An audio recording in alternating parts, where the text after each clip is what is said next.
آج کی اس ویڈیو میں ہم بات کریں گے 1999 میں کارگل جنگ کے اسباب، واقعات اور اثرات کی۔ کارگل جنگ 1999 میں پاکستان اور بھارت کے درمیان ہونے والی ایک اہم اور خون ریز جنگ تھی۔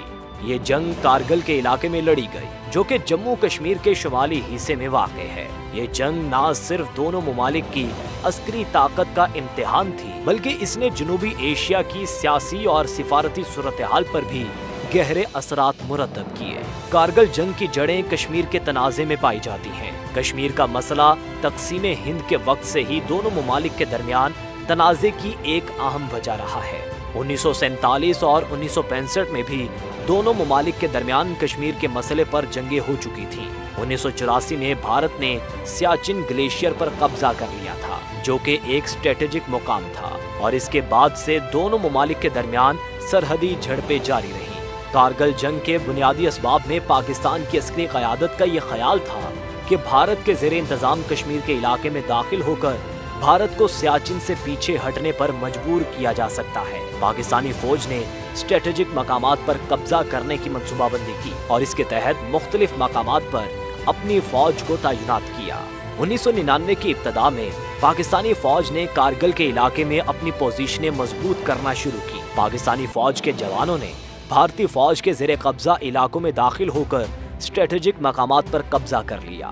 یہ عمل خفیہ رکھا گیا اور بھارت کو اس کا علم اس وقت ہوا جب موسم بہار میں برف پگھلنے لگی اور بھارتی فوجیوں کو پاکستانی فوج کی موجودگی کا پتہ چلا۔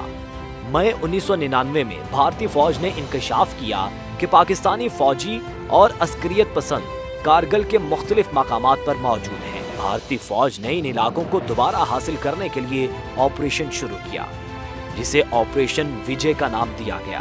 دونوں ممالک کے درمیان شدید لڑائی شروع ہوئی اور کئی ماہ تک جاری رہی۔ دونوں ممالک نے اپنے فضائی اور زمینی فوجیوں کو میدان جنگ میں اتارا اور بھاری توپ خانے کا استعمال کیا۔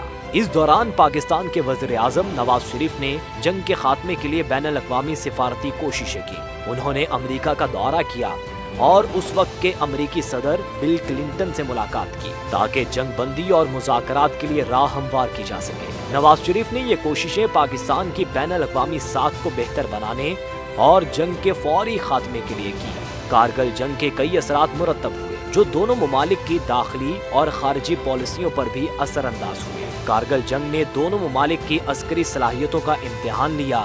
بھارتی فوج نے اپنے علاقے کو دوبارہ حاصل کرنے کے لیے بڑی تعداد میں فوجی بھیجے اور اسٹریٹجک مقامات پر قبضہ کیا۔ پاکستان کو بھی اپنی فوج کی صلاحیتوں کو بہتر بنانے کی ضرورت محسوس ہوئی۔ کارگل جنگ نے پاکستان کی سیاسی صورتحال پر گہرے اثرات مرتب کیے۔ نواز شریف کی حکومت کو عسکری قیادت سے اختلافات کا سامنا کرنا پڑا اور بالآخر 1999 کے آخر میں ایک فوجی بغاوت کے نتیجے میں انہیں اقتدار سے ہٹا دیا گیا۔ کارگل جنگ کے بعد دونوں ممالک کے درمیان تعلقات مزید کشیدہ ہو گئے۔ بھارت نے پاکستان پر دہشت گردی کی حمایت کا الزام لگایا اور بین الاقوامی سطح پر پاکستان کو تنقید کا نشانہ بنایا گیا۔ تاہم نواز شریف کی سفارتی کوششوں کے نتیجے میں امریکہ نے پاکستان کے مواقف کو بھی سنجیدگی سے لیا۔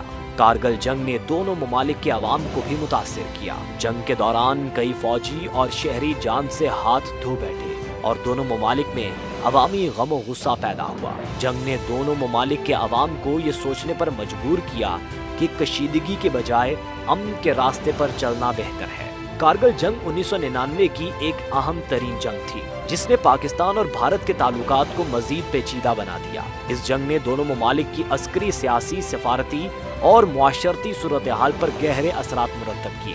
نواز شریف کے سفارتی کوششوں اور جنگ کے خاتمے کے لیے بین الاقوامی دباؤ نے جنگ کو ختم کرنے میں اہم کردار ادا کیا۔ اس جنگ نے دونوں ممالک کو یہ سبق دیا کہ جنگ کسی مسئلے کا حل نہیں، بلکہ مذاکرات اور سفارتی کوششیں ہی اصل راستہ ہے۔ کارگل جنگ کی داستان ایک یادگار باب ہے، جو ہمیں یہ بتاتی ہے کہ جنگ کی ہولناکیوں اور تباہ کاریوں سے بچنے کے لیے ہمیں امن و امان کی راہ پر چلنا ہوگا اور مسائل کو مذاکرات کے ذریعے حل کرنا ہوگا۔